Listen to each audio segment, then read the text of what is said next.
My cousin publicly humiliated my autistic son in front of dozens, so we left, and she called CPS and tried to have my son taken away, not realizing just how fast the tables can turn. When my cousin Vanessa was having a wedding, my son Mikey was the first person I told. He has semi-low functioning autism, so more often than not, my friends or acquaintances specifically request for him not to come, which meant we never went to events together. But I assumed my aunt would be different. When I told him, he started jumping up and down and clapping his hands.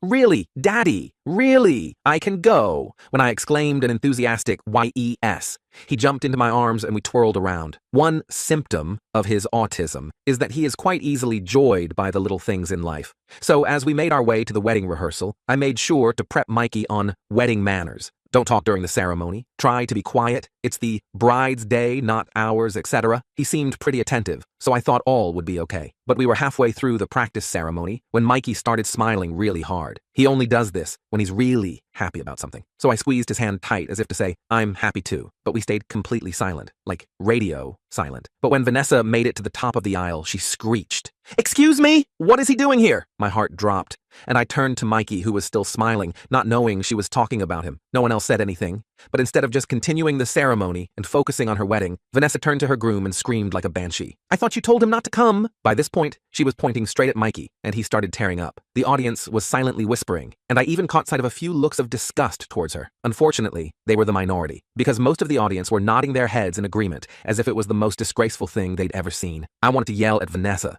to tell everyone I can't wait until she dies of obesity so me and Mikey can dance on her grave, but I didn't say any of that. I wanted to be a good role model for Mikey, so we just walked out. As soon as we were outside the church, Mikey had a meltdown. "Why would she say that about you, Daddy? That was so mean." I thanked the heavens he didn't know it was about him. "Son, some people are just bitter because they don't like themselves." Luckily, this was just the wedding rehearsal, and 2 days later, the real wedding happened. Luckily, Mikey believed the one we went to was the real one, so he didn't question it when I left him with the babysitter for the day. I'm a pretty big marriage guy. So for the first half of the day, I let Vanessa have her moment completely undisrupted. It wasn't until dinner that I tapped my glass to make a speech. The whole room was silent. Vanessa took the opportunity to mouth the words, "Thank you for not bringing him." I smiled, but not for the reason she was thinking. As you can see, I am currently at this wedding without my wonderful son, Mikey. The air was filled with an awkward tension, but I didn't care. A lot of you didn't want him here today, but he still wanted to give a few words. I then took my phone out and started playing a voice recording. It was one I had secretly recorded of Mikey talking about how happy he was for Vanessa and her husband in 7-year-old terms. Hearing his voice so full of happiness made me tear up, and the rest of the table did too, except Vanessa, who looked so angry I thought she was about to explode. Still, she cheersed with me and the rest of the family. Little did I know, that moment ended up being the calm before the storm, because the next day, not even 24 hours later, there was a knock at the door, and it wasn't Vanessa. Instead, it was CPS. They asked me a few vague questions before barging past me and examining my home. My head was spinning, and I barely understood what was going on. The woman started marking every little thing down on a clipboard. Mikey's mattress, with no bed frame because of overstimulation. Noted. Plastic on the furniture because of Mikey's toilet accidents. Noted. Locks on the cupboards to protect him from sharp objects. All noted. All marked as evidence. I tried to tell her about his autism, but that's when she whispered under her breath, "That's what they all say," before calling her higher up. I assumed this was due to inexperience, since she looked like she just graduated college. When she hung up, she told me they had to do an emergency removal order and were going to place him in the hands of his closest relative. I immediately offered his grandma. The following 72 hours were hell. My stomach was turning, and I felt completely powerless. And above everything, I was angry. I knew somehow Vanessa was behind this, and once everything was said and done, I planned on making her pay. This wasn't just about excluding him from a wedding anymore. She was trying to take my son away permanently. As I sat in my empty house, surrounded by Mikey's toys and clothes, I started making phone calls. First to a lawyer who specialized in family court and disability rights. Then to my mom, who confirmed they hadn't placed Mikey with her despite my request. Then to Mikey's developmental pediatrician, who was outraged when I explained the situation. Nobody messes with my son. Nobody. Vanessa had no idea what she'd just started. I spent the next morning frantically gathering every document I could find related to Mikey's care. Medical records, therapy assessments, school IEPs, notes from his pediatrician, anything that would prove I was a good father. My hands were shaking was so bad I could barely organize the papers. I kept thinking about Mikey and where he might be. Was he getting his medications? Did they know about his sensory issues? Was someone making sure he had his special blanket at night? I called his developmental pediatrician, Dr. Chen, again to see if she could write a letter explaining his accommodations. She was absolutely furious about the situation. I've been Mikey's doctor for 5 years. Those accommodations are medically necessary, not neglect. She sounded personally offended. I'll have a letter for you within the hour, and I'm happy to testify if needed. While waiting, I reached out to my neighbor Morgan, who works as a special education teacher. She's known Mikey since he was 4 and has helped me implement a lot of his home strategies. She immediately offered to write a character reference. "This is absolutely ridiculous," she said. "I see you with Mikey every day. You're the most devoted father I know." By noon, I had a small stack of documentation and was on my way to meet with the lawyer I'd called Elizabeth Reyes. She specialized in cases involving children with disabilities and came highly recommended by a parent support group I belonged to. Her office was small, but welcoming, with children's drawings on the walls. Elizabeth was all business, though, taking detailed notes as I explained everything from the wedding invitation to the CPS visit. "So, you believe your niece made this call as retaliation for the recording?" she asked, raising an eyebrow. I nodded. I know it sounds paranoid, but the timing is too perfect. Less than 24 hours after I embarrassed her at her wedding, CPS shows up? Elizabeth didn't look surprised. Unfortunately, false CPS reports as revenge happen more often than you'd think. The good news is we can fight this. She explained. The emergency removal would require a hearing within 72 hours. We needed to be ready to present our case, which meant more documentation and witnesses who could vouch for my parenting. "In the meantime," she said, "I'll file an emergency motion for visitation. They can't keep you from seeing Mikey while this is investigated." I left her office with a to-do list a mile long and headed straight to Mikey's school. The principal, Mrs. Taylor, was shocked when I told her what happened. She immediately pulled Mikey's file and promised to write a letter documenting his progress and our regular meetings. "I've seen how you are with him at every school event," she told me. "Anyone who spends 5 minutes watching you two together knows how much you care." On my way home, I got a call from my mom. Her voice was tight with anger. "I just got off the phone with your Aunt Linda. Apparently, Vanessa told her Mikey had a complete meltdown at the rehearsal, and you did nothing to control him." My blood boiled. "What? He was perfectly quiet until she started screaming." "I know," Mom said, "but she's telling everyone you're neglectful and that Mikey is dangerous and out of control. Linda mentioned Vanessa was worried you're not equipped to handle his needs. That explained the CPS call. Vanessa had painted me as an incompetent father who couldn't manage his son's disability. The realization made me sick to my stomach. When I got home, there was another surprise waiting. A Facebook message from Thomas, Vanessa's new husband. It simply read, "I had nothing to do with this. I'm sorry." I wasn't sure whether to believe him or not, but I screenshotted it anyway. Could be useful later. My phone rang again. Unknown number. I answered hesitantly. "Mr. Williams, this is Jordan from Child Protective Services. I'm Mikey's assigned caseworker." My heart skipped. "Where's my son? Is he okay?" "He's currently in an emergency placement with a foster family experienced with autistic children." His voice was kinder than the woman who'd come to my house. "I understand you requested placement with your mother." "Yes," I said quickly. "She knows his routines, his medications, everything. We're looking into that option, but I wanted to let you know you've been approved for a supervised visit tomorrow at 2 p.m. at our office." I nearly collapsed with relief. "Thank you. I'll be there." After hanging up, I immediately called Elizabeth to update her. She was pleased about the visit, but warned me to be careful. "They'll be watching your interactions closely," she cautioned. "Be natural, but stay calm, even if Mikey is upset. Don't say anything negative about CPS or make accusations about your niece." That night was the longest of my life. I kept walking into Mikey's room, expecting to see him curled up with his dinosaur plushies.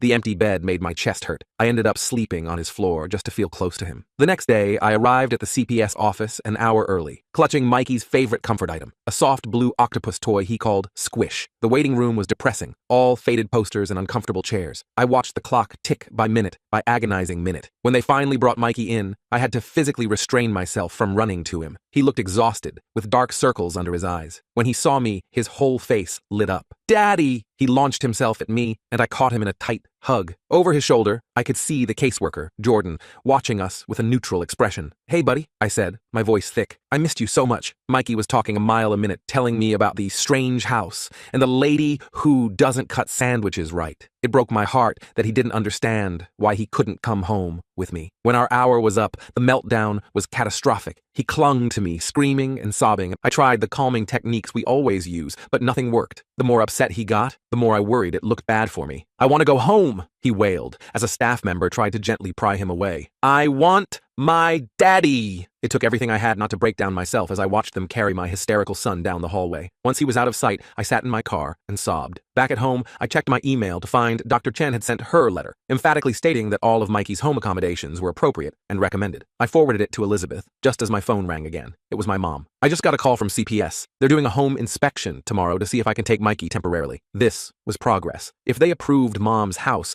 at least Mikey would be with family until we could get him home. That's great, Mom. Did they say anything else? There was a pause. Just that they received additional concerns about your care of Mikey. My stomach dropped. Additional concerns? From who? They wouldn't say, but I have a pretty good guess, she said grimly. Vanessa was doubling down. I wondered what new lies she was telling now. The thought made me angry enough to do something I probably shouldn't have. I called her directly. To my surprise, she actually answered. What do you want? Her voice was cold. I want to know why you're trying to take my son away from me, I said, struggling to keep my voice steady. She scoffed. I'm not doing anything except expressing legitimate concerns about my nephew. Mikey needs professional help. Not just you making excuses for his behavior. He has professional help. He has doctors and therapists, and he still can't behave properly in public, she interrupted. The way you let him act at my rehearsal proves you can't handle him. I was so stunned I could barely speak. He was completely quiet until you started screaming at him. That's not how I remember it, she said smugly. And neither do most of the guests.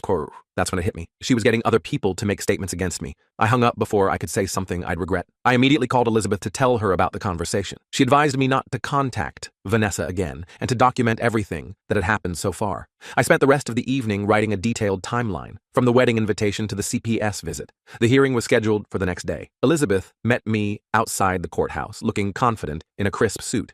We have strong documentation, she reassured me, and Dr. Chen will be testifying by phone. As we walked in, I saw Vanessa sitting in the hallway with an older woman I didn't recognize. She smirked when she saw me. The hearing room was small and less formal than I expected. The judge, an older man named Judge Williams, reviewed the initial CPS report while Elizabeth presented our documentation, the letters from Dr. Chen, Mrs. Taylor, and Morgan, along with all of Mikey's medical records. Your Honor, Elizabeth said, the accommodations CPS flagged as concerning are all medically recommended for a child with Mikey's specific needs. They're not signs of neglect, but of attentive parenting. The CPS worker who'd inspected my house testified next, describing what she'd found. When questioned by Elizabeth about her experience with autistic children, she admitted she had limited training. And did you consult with any autism specialists before determining these accommodations were inappropriate? Elizabeth asked. Well, no, but thank you. Elizabeth cut her off smoothly.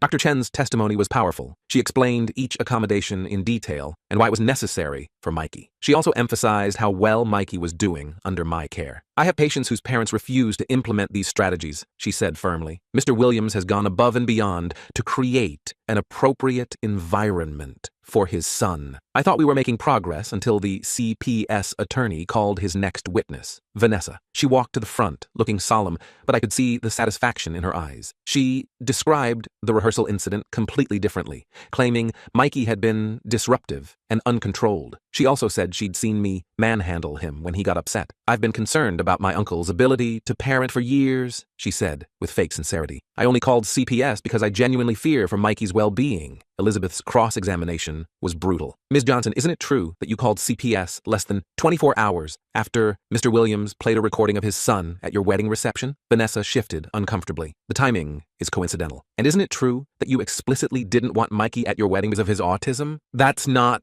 Yes or no, please, Vanessa glared. I wanted an adult-only wedding. Elizabeth smiled slightly. Yet several children were present, correct? Your flower girl, ring bearer, and at least 3 other guest children. Vanessa's face flushed. Those children know how to behave. So it wasn't an adult-only wedding. You specifically didn't want one child, Mikey, because of his disability. The judge was watching Vanessa carefully now. Elizabeth continued her questioning, establishing that Vanessa had rarely interacted with Mikey before the wedding and had no expertise in autism or child development. One final question, Elizabeth said. Did you tell your guests that Mr. Williams shouldn't bring Mikey to the rehearsal? Vanessa hesitated. I might have mentioned it to a few people. So you deliberately excluded a child based on his disability, then called child services when his father brought attention to this discrimination? Objection, the CPS attorney called. Argumentative. Sustained, said the judge, but he was frowning at Vanessa. When it was time for closing statements, Elizabeth emphasized that while Mikey's care might look unusual to someone unfamiliar with autism, everything in my home was designed for his well-being. The only evidence against my client is the testimony of a woman who has demonstrated clear bias against his son and who made this report immediately after being embarrassed at her wedding. The judge took a short recess to review everything. Those 20 minutes felt like years. I kept replaying Vanessa's testimony in my head, furious at how she'd twisted everything. When Judge Williams returned, he looked directly at me. Mr. Williams, I'm dismissing the emergency removal order. Based on the evidence presented, I see no indication of neglect or harm. In fact, quite the opposite. The relief was so intense I nearly fell out of my chair. However, he continued, I am ordering a follow-up home visit with a specialist in developmental disabilities to ensure all accommodations are appropriate. Until then, your son will be placed with his grandmother, with unlimited visitation for you. It wasn't a complete victory, but it was close. Mikey would be with family, and I could see him whenever I wanted. As we left the courtroom, Vanessa pushed past me, face twisted with anger. This isn't over, she hissed. Elizabeth put a hand on my shoulder. Actually, I think it is, she said loudly enough for Vanessa to hear. And if you make any more false reports, my client will pursue legal action for harassment. I was allowed to pick Mikey up from the foster home that afternoon. The foster mom seemed nice, but admitted he'd been struggling. He's barely slept, she told me gently. He keeps asking for his daddy and his room. When Mikey saw me, he was cautious at first, like he was afraid I'd disappear again. But when I told him we were going to Grandma's house, his whole body relaxed. And you'll be there too? He asked anxiously. Every day, buddy, I promise. On the drive to my mom's, Mikey fell asleep, clutching Squish. I kept glancing at him in the rearview mirror, still not quite believing I had him back. At Mom's house, we set up his temporary room together, trying to make it as familiar as possible. I brought his weighted blanket, his visual schedule board, and some of his favorite books. Mom had already stocked the fridge with his preferred foods. I always knew that girl was trouble, Mom muttered as we worked. Even as a child, she was a bully. I told her about Vanessa's threat as we left court. Mom shook her head. Let her try something, she said fiercely. We're ready for her now. That night, I stayed at Mom's, sleeping on an air mattress next to Mikey's bed. Around midnight, I woke to find him standing next to me, tears streaking his face. What's wrong, buddy? I asked, pulling him close. I had a bad dream, he whispered. The mean lady took me away again. I held him tight,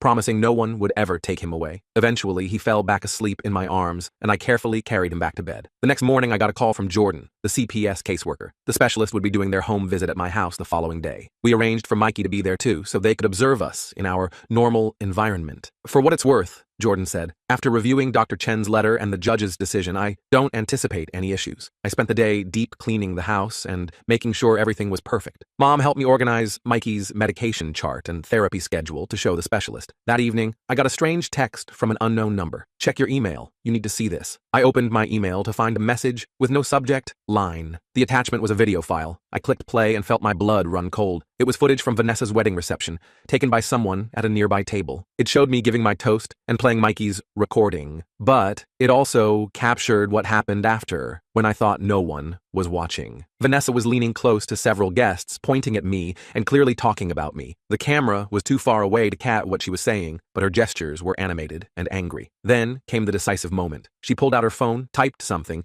and showed it to the person next to her, who nodded encouragingly. The time stamp on the video was 9:47 p.m. According to my CPS documentation, the initial report was made at 9:52 p.m. 5 minutes later. I immediately forwarded the video to Elizabeth with the message, "Proof Vanessa made the call from the wedding reception." Her response came quickly. "Bingo. Who sent this to you?" I realized I still didn't know. I replied to the unknown number. "Thank you. Who is this?" The response shocked me. "Thomas, Vanessa's husband. I'm sorry about all of this. I tried to stop her. I didn't know what to make of this. Was he genuinely sorry, or was this some kind of trap? I decided to be cautious. "Why are you helping me?" I texted back. "Because what she's doing is wrong," came the reply. "She's been obsessed with making you pay for humiliating her. She even convinced her bridesmaid to make a false statement to CPS. This was huge." I called Elizabeth and read her the texts. She advised me to ask Thomas if he'd be willing to provide a statement, but not to pressure him. "Be careful," she warned. "If Vanessa finds out he's helping you, it could create an even bigger problem." I texted Thomas again. "Would you be willing to tell the truth to CPS?" The response took almost an hour. "I'll think about it, but Vanessa can't know it was me." The next day was the home visit with the specialist. Dr. Ramirez was nothing like the first CPS worker. She was older, experienced, and immediately got down on Mikey's level to talk to him. She asked him to show her his room, his toys, his schedule board, treating him with respect rather than pity. She spent 2 hours observing us together, asking thoughtful questions about our routines and watching how Mikey and I interacted. She nodded approvingly when she saw his sensory corner and the picture communication cards we used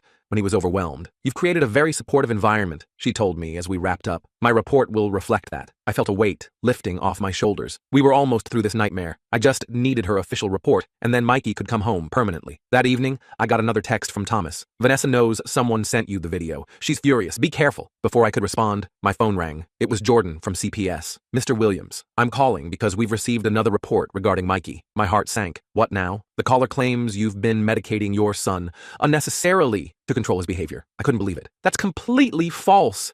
His medications are all prescribed by Dr. Chen. I have the records to prove it. I understand, Jordan said, sounding tired. Given the circumstances and the judge's previous ruling, we're not taking action on this report.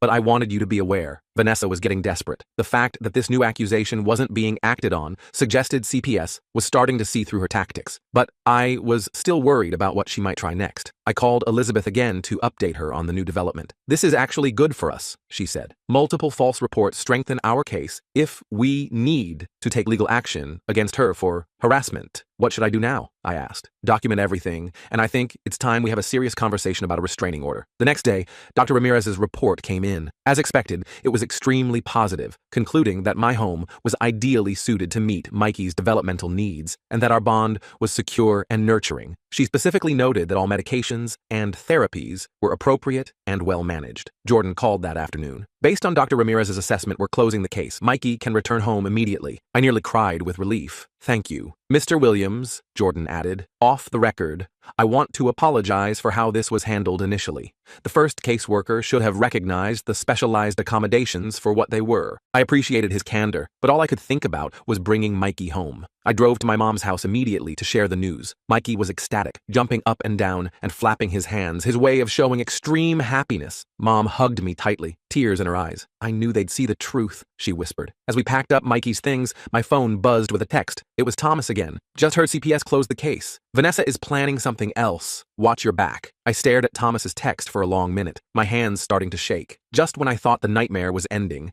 Vanessa was planning something else. What the hell did that even mean? I deleted the message and shoved my phone in my pocket, not wanting Mom to see how freaked out I was. Mikey was buzzing around the bedroom, happily packing his dinosaur toys and chattering about going home. Daddy, can we get ice cream on the way home? The kind with the rainbow sprinkles? Mikey was practically vibrating with excitement. I forced a smile, trying not to let my new anxiety show. Absolutely, buddy. Extra sprinkles even. I ruffled his hair as Mom gave me a knowing look over his head. Everything okay? She asked quietly, while Mikey was distracted with organizing his stuffed animals by size. I hesitated, then nodded, just ready to get him home. We loaded everything into my car, and Mom gave Mikey an extra long hug. I thanked her about 50 times for everything she'd done. The drive home was filled with Mikey's excited chatter and, as promised, a stop for ice cream. Walking back into our house together felt surreal after the hell of the past week. That night, after getting Mikey settled back into his own bed, I sat down at the kitchen table and tried to think. Vanessa clearly wasn't finished with us. I couldn't keep living in fear of what she might do next. It was time to go on the offensive. I called Elizabeth first thing the next morning while Mikey was eating breakfast. I need to know what my options are here, I told her. Thomas says Vanessa is planning something else against us. Elizabeth didn't hesitate. We have multiple documented false reports now. That's harassment, potentially defamation, depending on what she's told people. We could file for a restraining order or even pursue civil damages. I just want her to leave us alone, I said, watching Mikey carefully arrange his cereal in patterns only he understood. What's the fastest way to make that happen? Let me draft a cease and desist letter. Coming from a lawyer, it might be enough to scare her straight. And if not, it establishes a paper trail for further legal action. I agreed, and Elizabeth promised to email me the letter by end of day. Meanwhile, I called Dr. Chen to update her on the situation and scheduled an appointment to get Mikey back into his routine. With Mikey back at school the next day, I tried to settle back into normal life. His teacher, Mrs. Wilson, had been amazingly supportive through everything, sending home activities during his absence and making his return as smooth as possible. She pulled me aside during drop-off. I just want you to know we're all on your side here, she said. The whole staff knows what happened. If anyone suspicious comes asking about Mikey, we'll contact you immediately. I thanked her, relieved to have allies watching out for us. Elizabeth emailed the cease and desist letter that afternoon. It was formal and intimidating, outlining all of Vanessa's actions and warning of legal consequences if the harassment continued. I printed it, planning to mail it certified so she couldn't claim she never received it. That evening, I was helping Mikey with his bath when the doorbell rang. Telling him to stay put for a minute, I quickly dried my hands and went to answer it. When I checked through the peephole, my stomach dropped. It was Vanessa. For a split second, I considered not answering, but then I realized this might be my chance to end this once and for all. I opened the door, but blocked the entrance completely. What do you want? I asked coldly. Vanessa looked different than at the wedding or courthouse. Her makeup was minimal and she seemed tired. I need to talk to you, she said. I have nothing to say to you. In fact, I was just about to mail you this. I grabbed the cease and desist letter from the side table and thrust it at her. She took it, glancing at the letterhead. More legal threats? Real mature? You tried to take my son away from me with lies, I said, keeping my voice low but intense. You're lucky all you're getting is a letter. Vanessa's face hardened. You humiliated me at my wedding, in front of everyone I know. You humiliated yourself when you screamed at a disabled child, I countered. Now get off my property before I call the police and report you for harassment. I started to close the door, but Vanessa stuck her foot in the way. Wait, Thomas left me. That stopped me cold. What? He left me? She repeated, her voice cracking slightly. 3 days ago. Said he couldn't be with someone who would do what I did to Mikey. I didn't know what to say. Part of me felt a flash of vindication, but seeing her obvious distress made it hollow. That's between you and Thomas, I finally said. It has nothing to do with me or Mikey. He was helping you, wasn't he? She looked up at me, her eyes narrowing. The video. It had to be him. I kept my face neutral. The last thing I needed was to get Thomas in more trouble if there was any chance of reconciliation between them. Doesn't matter who sent it. What matters is you were caught in your lies. And you need to stop. Now. For good. Vanessa's expression changed, hardening again. You think you've won, don't you? That everyone's on your side now? Well, guess what? I've been talking to other family members, telling them how you're using Mikey's condition for attention and sympathy. I couldn't believe she was still trying to turn people against us. Get out, I snapped, pushing the door against her foot. People believe me, she continued. Daddy? Mikey's voice came from behind me. I'm all clean now! I turned to see him standing in the hallway, wet hair sticking up in all directions, wearing his dinosaur pajamas. When he spotted Vanessa, his whole body tensed. It's the mean lady, he whispered loudly, his hands starting to flap anxiously. Vanessa's eyes widened as she looked at Mikey, really looked at him, maybe for the first time. He was starting to rock back and forth, a sure sign of rising anxiety. Buddy, go wait in your room, I said gently. I'll be there in just a minute to read your story. But Mikey didn't move. He was staring at Vanessa with an intensity I rarely saw from him. Then, to my complete surprise, he stepped forward. You were mean to my daddy, he said, his voice wavering but determined. At the fancy party, you yelled and made people sad. Vanessa seemed stunned into silence. Mikey continued, his words coming faster now. I didn't do anything bad. I was quiet like Daddy said, but you were loud and scary. His hands were flapping more intensely, but he kept going. You shouldn't be mean to people. That's what my teacher says. I was frozen, watching my son stand up for himself in a way I'd never seen before. Pride swelled in my chest, momentarily drowning out my concern about his rising agitation. Vanessa looked from Mikey to me, her expression unreadable. Then, without another word, she turned and walked away. I closed the door and immediately went to Mikey, who was now in full stimming mode, rocking and flapping. Hey buddy, that was really brave, I said, guiding him back to his bedroom. I'm so proud of you for using your words. It took longer than usual to get him settled that night. The encounter with Vanessa had triggered his anxiety, and we had to go through his calming routine twice before he was relaxed enough for sleep. As I sat beside his bed, watching him finally drift off, I wondered if Vanessa's unexpected visit was the something else Thomas had warned about, or if there was more coming. The next morning, I got a surprising email from Jordan at CPS. He wanted to meet with me to discuss some new developments. My stomach nodded instantly, but I agreed to see him during Mikey's school hours. Jordan met me at a coffee shop, looking uncomfortable. I wanted to talk to you off the record, he said, after we sat down. We received another report about you yesterday. My hands clenched around my coffee cup. Let me guess. From my niece Vanessa? Jordan shook his head. That's just it. It wasn't from her. It was from someone named Charles Johnson. Claims to be your uncle. I blinked in confusion. I don't have an uncle, Charles. The only Charles in the family is... Realization dawned. That's Vanessa's dad, my mom's brother. Jordan nodded slowly. The accusations are almost identical to your niece's, too similar to be coincidence. She's using her dad to make the reports now, I said, the pieces clicking into place, since she knows you're onto her. Normally, we'd have to investigate any new report, Jordan explained. But given the pattern here, and Dr. Ramirez's recent positive assessment, my supervisor has marked this as potentially malicious. He paused. I shouldn't be telling you this, but I thought you should know what you're dealing with. I thanked him for the heads up, my mind already racing with this new information. When I got home, I called Elizabeth immediately and explained what Jordan had told me. This is actually perfect, she said, sounding almost pleased. And now we can demonstrate a pattern of coordinated harassment. I'd like to amend our cease and desist to include all members of Vanessa's immediate family. While Elizabeth worked on the legal side, I decided it was time to bring in reinforcements of my own. I called my mom and filled her in on everything. Vanessa's visit, Uncle Charles's false report, all of it. Mom was livid. Charles always did whatever his precious daughter wanted, she fumed. But this is beyond the pale. I'm calling a family meeting. I tried to talk her out of it. worried it would only escalate things, but Mom was adamant. This isn't just about you and Mikey anymore. They're dragging the whole family into their vendetta. Everyone needs to know what's really happening. The family meeting was set for Sunday afternoon at my mom's house. I was a nervous wreck leading up to it, especially when Mom told me she'd invited everyone, including Vanessa and her parents. I arranged for Mikey to have a play date with his friend from therapy so he wouldn't have to deal with the stress. When Sunday arrived, I was surprised by how many people showed up. Aunts, uncles, cousins. I hadn't seen in years. Apparently the family drama had piqued everyone's interest. Vanessa came with her parents, her face a mask of composure that slipped when she saw how many people were there. Mom took charge immediately. I called you all here because there's been a campaign of harassment against my son and grandson, she announced once everyone was seated, and it's coming from inside this family. You could hear a pin drop. Mom laid out everything chronologically. The wedding incident, the CPS calls, the false accusations. She had printed copies of Dr. Ramirez's report and the cease and desist letter, which she passed around. And now, she finished, staring directly at Uncle Charles. We have reason to believe others are making false reports to continue this harassment. Uncle Charles turned red. I was just concerned about the boy. You've seen Mike exactly twice in the past 3 years, Mom cut in. Both times at family gatherings that you left early. You have no idea what he needs. Aunt Linda, another of Mom's siblings, spoke up. Vanessa told us Mikey was out of control at the wedding rehearsal, that he was screaming and disrupting everything. That's a lie, I said firmly. Mikey didn't make a sound until Vanessa started screaming at him. Ask anyone who was actually watching. To my surprise, one of Vanessa's bridesmaids cleared her throat. He's right, she said, not quite meeting Vanessa's furious gaze. The little boy was just sitting there smiling. Vanessa was the one who flipped out. You beach, Vanessa hissed at her former friend. After everything I did for you, enough. It was Thomas, standing in the doorway. I hadn't even known he was coming. Enough lies, Vanessa. The room went silent again as Thomas walked in and stood next to me. I've watched this go on too long, he said. First the wedding, then convincing Jenna to make that false statement to CPS.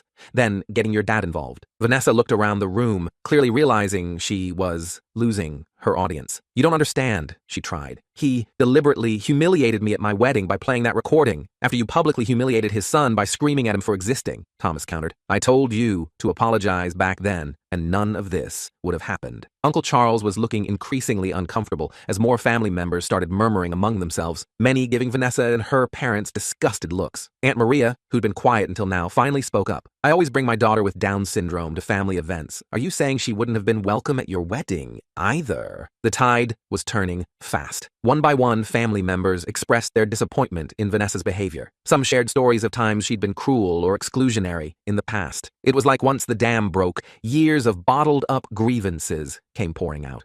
Finally, Uncle Charles stood up. This meeting is over, he announced shakily.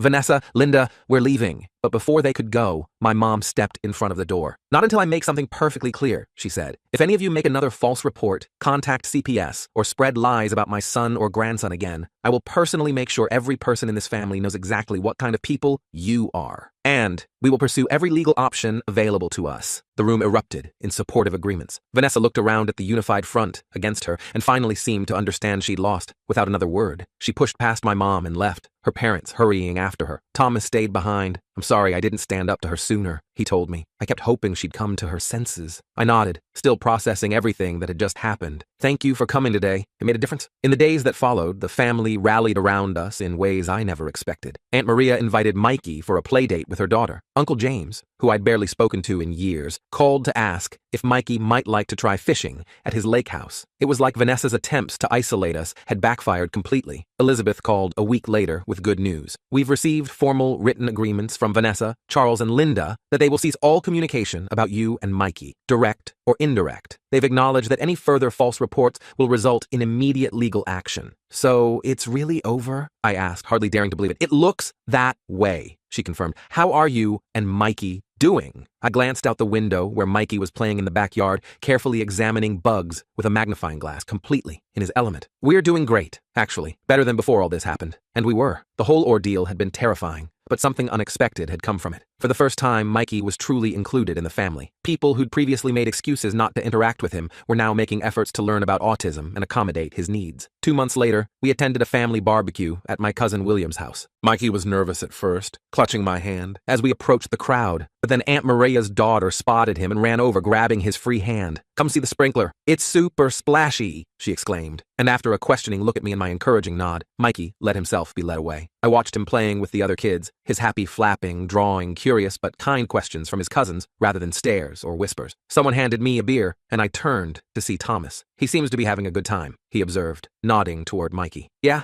I said, feeling a deep contentment I hadn't experienced in a long time. "He really is."